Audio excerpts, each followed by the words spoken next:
வணக்கம் ஓவியா. சென்னை அம்பத்தூர் அடுத்த பாடிக்குப்பம் பகுதியில் திருமங்கலம் போலீசார் வாகன தணிக்கையில் ஈடுபட்டனர். அப்போது கார்பியோ கார் ஒன்றை மடக்கி சோதனை செய்ய முயலும் போது அதில் இருந்த நபர் ஒருவர் காரில் இருந்து இறங்கி தப்பி ஓடினார். இதையடுத்து காரை ஓட்டி வந்த நபரையும் பின்னால் அமர்ந்திருந்த நபரையும் போலீசார் பிடித்து விசாரித்தனர். அவர்கள் முன்னுக்கு பின் முரணாக பதிலளித்ததால் அவர்கள் இருவரையும் காவல் நிலையம் அழைத்து செல்ல முற்பட்டனர். அது மட்டுமின்றி காரை சோதனை செய்து பார்த்தபோது அதில் முதலில் சிறியதளவு கஞ்சா இருந்துள்ளது. அது மட்டுமின்றி கஞ்சாவை புகைக்க பயன்படுத்தும் பழுப்புகளும் அதனுடன் குட்கா பொருட்களும் இருந்துள்ளன.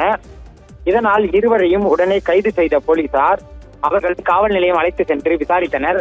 அப்போது விசாரணையில் ஒருவர் பாஜகவின் மாநில நிர்வாகி வேலூர் இப்ராஹிமின் மகன் அப்துல் ரகுமான் என்பதும் மற்றொருவர் கார் ஓட்டுநர் ரஷீத் என்பதும் தெரிய வந்துள்ளது. அவர்கள் விசாரணையின் போது காரில் தாங்கள் மவுண்ட் ரோட்டில் இருந்த பிலால் எனும் தனியார் உணவகத்திலிருந்து பாடிக்குப்பம் வரும் வழியில் ஒருவர் லிப்ட் கேட்டு வந்ததாகவும் அவர்தான் இந்த கஞ்சாவை எடுத்து வந்ததாகவும் தற்போது அவர் தப்பி ஓடிவிட்டதாகவும் அவர் தொடர்பான தகவல்கள் எதுவும் தெரியாது என்றும் அவர்கள் கூறியுள்ளனர்.